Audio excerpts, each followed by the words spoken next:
Hola Pilar y chicos de UCA. No, no se grabó en la clase el video que tenía corriendo, motivo por el cual volví a grabarlo. Lo primero que hicimos en clase fue ver el trabajo para hacer, cómo no podemos tener parcial tradicional, digamos, que es el parcial que siempre tenemos en mi materia. Entonces lo reemplazamos por un trabajo práctico que ya está subido a Eva.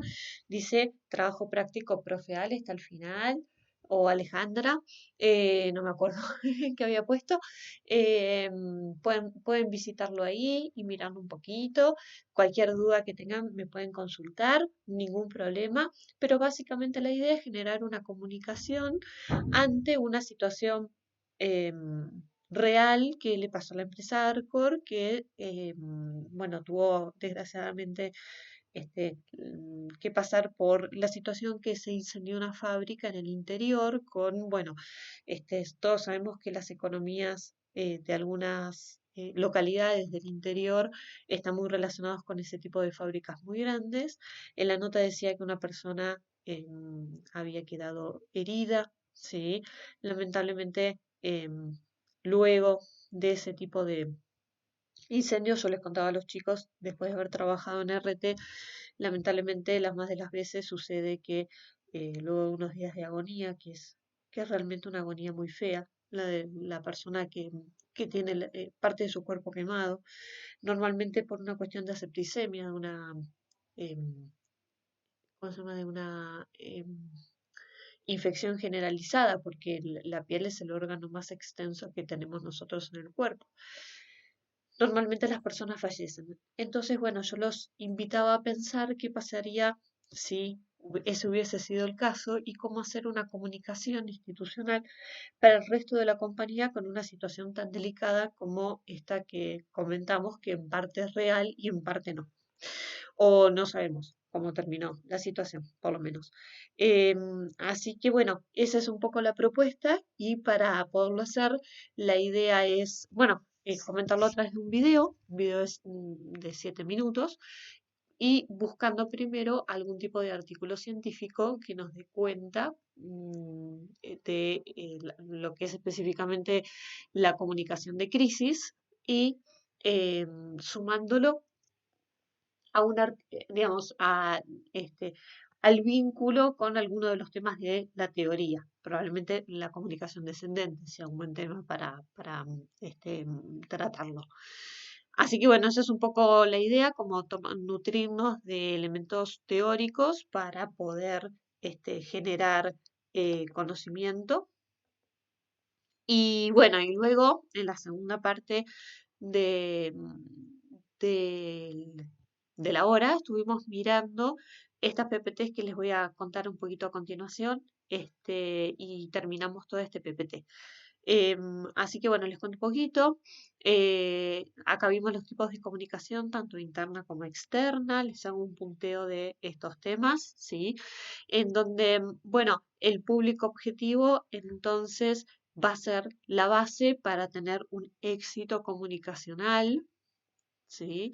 Y la idea es que vamos a, normalmente, cuando hablamos de comunicación interna, vamos a informar distintas cuestiones, ¿sí? Este es otro de los temas con los cuales pueden vincular muy claramente todo el trabajo práctico, donde van a recabar también opiniones, donde la empresa va a recabar opiniones, y donde, por otro lado, como tercera función, se van a coordinar las diferentes partes de la organización. Normalmente, yo le contaba a los chicos que en mi experiencia siempre termina las reuniones, es como muy divertido, ¿no? Esas reuniones como de fin de año termina, más no sé si divertido, pero siempre uno se termina dando cuenta que lo que falla dentro de las empresas es la comunicación interna, ¿no? Muchas veces en las relaciones de pareja, uno escucha mucho lo que pasa es que no nos entendemos bien, pasa que nos cuesta comunicarnos, pasa que no nos comunicamos como es debido. Bueno, en las compañías pasa lo mismo, así que de alguna manera debe ser una cuestión muy humana, ¿no? Que se pone en juego y también se pone en juego en las compañías. Bueno, y hay tres tipos de comunicación interna, que es la descendente hacia los niveles menos jerárquicos, la ascendente hacia los niveles jerárquicos y la horizontal, en donde tenemos el mismo tipo de nivel jerárquico. ¿Sí? Bueno, y en la comunicación descendente, la verdad es que necesitamos estar bien informados, aunque es cierto que el rumor tiene un lugar muy importante. La más de las veces, para cuando recursos humanos comunica algo, ya por lo menos algunas de estas situaciones se escucharon en el radio pasillo, ¿no? Es también una manera de enfrentar los cambios, esta de que la gente se ponga de acuerdo para saber de alguna determinada temática. Bueno, y tenemos distintos públicos, los públicos financieros, la comunicación, digamos, más del lado comercial, institucional, social, ¿sí? Más que nada, lo nuestro va a tener que ver con una comunicación institucional. Bien. ¿Y qué tipos de barreras tenemos? Bueno, los tipos de direcciones, hay gente que es como muy directiva, gente que tiene mucha incapacidad a veces, sí, por falta de información o por lo que sea para comunicarse, el temor a perder como esta influencia, entonces yo no te digo nada para que vos no sepas y si no sabes, dependés de mí. Y la estructura muchas veces organizativa y también geográfica. Cuando uno está, por ejemplo, en una sucursal del interior, a lo mejor la información ya no llega de primera mano o no llega tanto. Entonces, bueno, va generando todo este tema, ¿no? Y luego la comunicación ascendente, que tiene que ver con la posibilidad que alguien que está arriba me escuche, ¿sí? Eh, a veces es un poco malentendida porque puede generar alguna rispidez con el jefe directo, ¿no es cierto? Otras barreras tienen que ver con el estilo de mando más predominante, la estructura organizativa, todo lo que es el entorno cultural de la compañía. ¿Sí? Bueno, ¿y qué requiere la comunicación horizontal? ¿Sí?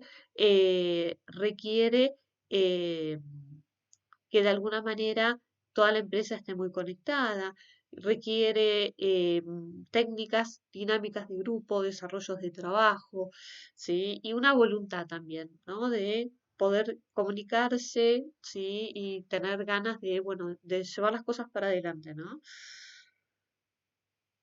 Recuerdo una compañía de trabajo y muchas veces cuando uno estaba ante un problema, ella saca la tarjetita de débito, te la mostraba y te decía, ¿ves? Esto es lo único que importa, que cuando vos lo pases a principio de mes, esta tarjetita pueda sacar plata. Y bueno, nada, no duró mucho la compañía, les tengo que decir, pero tiene que ver con una actitud que la verdad que no promueve, ¿no? El podernos comunicar, el tratar de mejorar las cosas, ponerle garra. Bueno, y la comunidad, la utilidad de la comunicación interna tiene que ver con la difusión de valores comunes, transmitir mensajes que son importantes, la colaboración entre los departamentos, ¿sí? Y también la voluntad, un poco lo que les contaba recién, ¿no? De transmitir información valedera y construir a futuro, ¿no? Bueno, tenemos también las ventajas para la organización, para los colaboradores, sobre todo la sensibilidad que genera, motiva, da ganas de, ¿no? Cuando uno se siente escuchado y por otro lado también cuando los demás sienten que está bueno que uno escuche, ¿no? Bueno, y esto tiene que ver también con la imagen de la organización, el compromiso, si se hacen reuniones generales, si se cuentan cosas que van a pasar a futuro, nuevas, digamos, compras de, no sé, una fábrica nueva, de un nuevo negocio, ¿sí? Bueno, y esto también es el fundamento del marketing interno, ¿no? En el sentido que como personas que van a trabajar o que ya están trabajando dentro de las áreas de recursos humanos de una compañía, ustedes van a querer que las mejores personas, las personas más aptas, formen parte del staff de la empresa y que esas personas decidan no irse. No quiero hablar de retención porque no me gusta. Mercedes, la directora de la carrera, tiene razón que es una palabra fea la retención, porque uno no ata a nadie, ¿no? Tiene que ser acuerdo entre partes que sea conveniente para las dos partes, ¿no? La verdad que soy como muy fiel a esa idea y no me gusta hablar de retención, sino que me gusta más de hablar de un acuerdo que le siga sirviendo a las dos partes. Bien, y luego entramos con el capítulo 3 de Un Gallo, donde vemos que la comunicación que es inadecuada lleva mucho tiempo, cuesta dinero, ¿sí?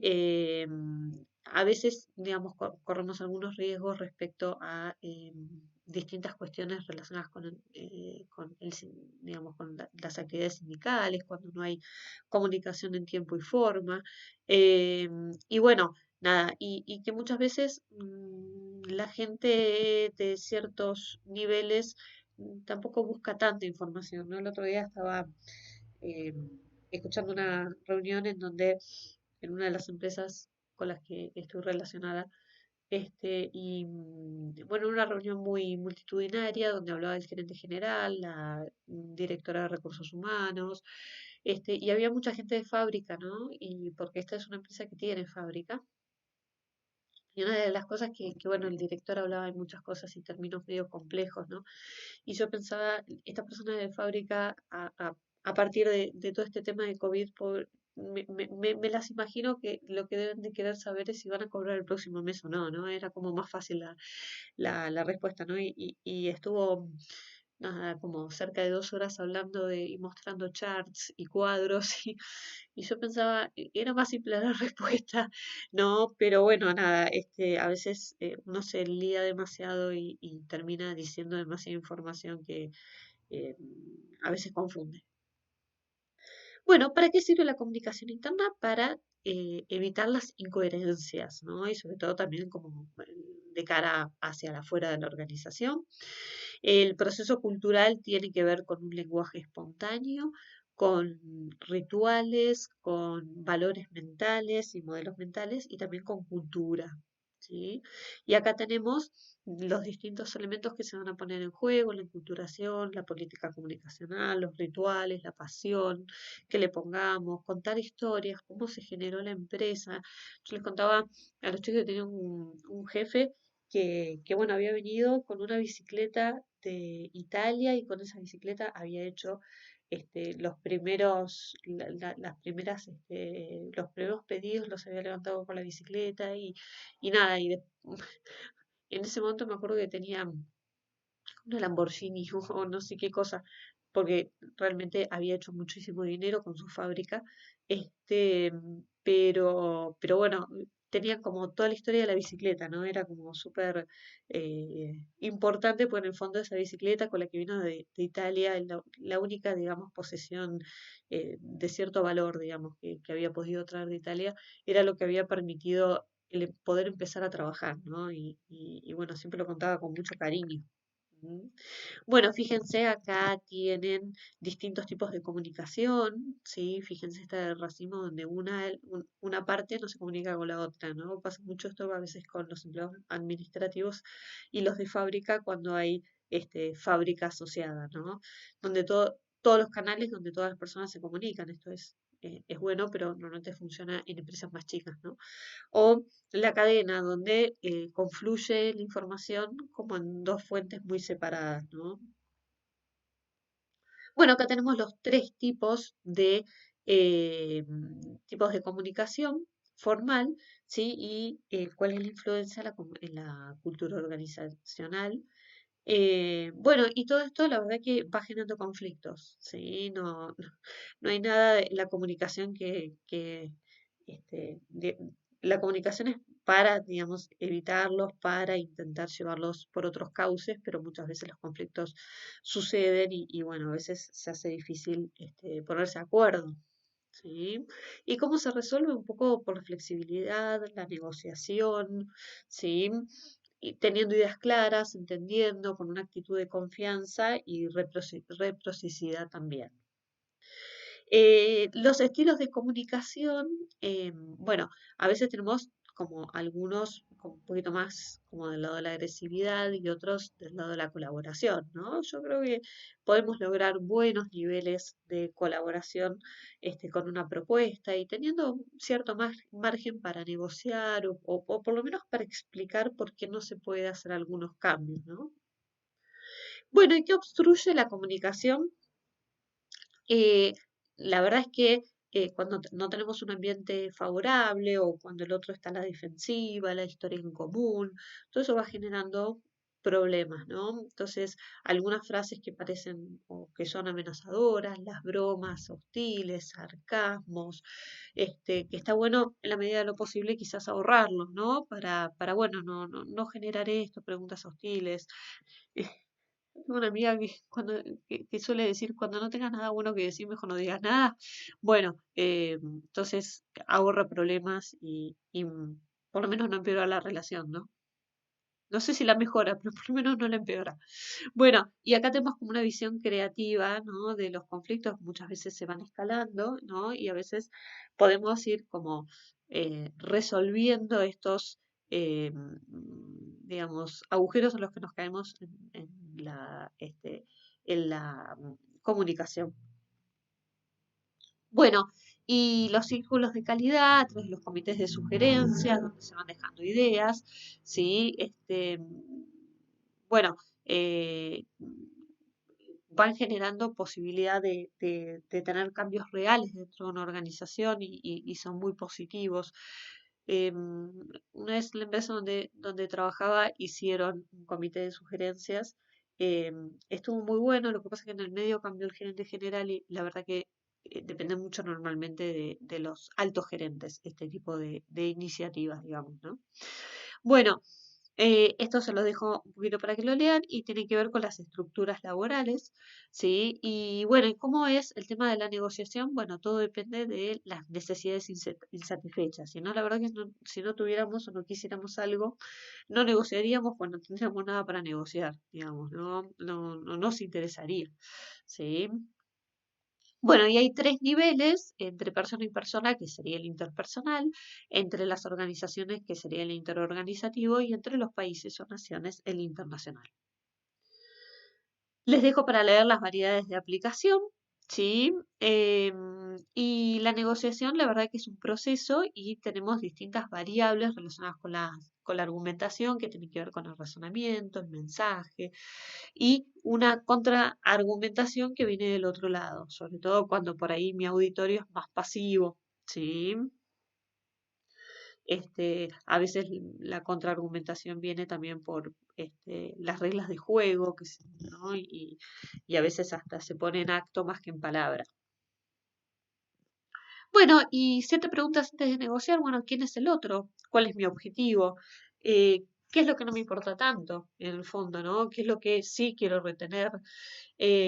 ¿Cuál es el espacio donde se va a dar todo esto? ¿Sí? ¿En qué momento es bueno intervenir o no? ¿Sí? ¿Cuáles son las reglas? ¿Cuáles son mis riesgos, mis límites? ¿Sí? Bueno, y la negociación está entre la cooperación y el conflicto, ¿no? Donde entre los objetivos comunes y opuestos se pone o se mete la negociación para tratar de zanjar un poco estas dos situaciones un poco lejanas. ¿Sí? La verdad es que lo que nosotros queremos es el win-win o el G1, G2, ¿no? Donde los dos ganemos al menos lo que nos interesa. El problema es cuando queremos lo mismo, ¿no? Entonces ahí ya se empieza a complicar, ¿sí? Y la verdad es que esto a veces lamentablemente se ve mucho cuando una pareja no está más junta, ¿no? Lamentablemente se ve que al separarse muchas veces quieren las mismas cosas, como por ejemplo la casa o el auto, cuestiones materiales. Pero bueno, esto me parece más que una hiper una papa, ¿no? Del libro, ¿no? Y a veces parece que se está negociando por la casa, pero realmente se está negociando por un observable.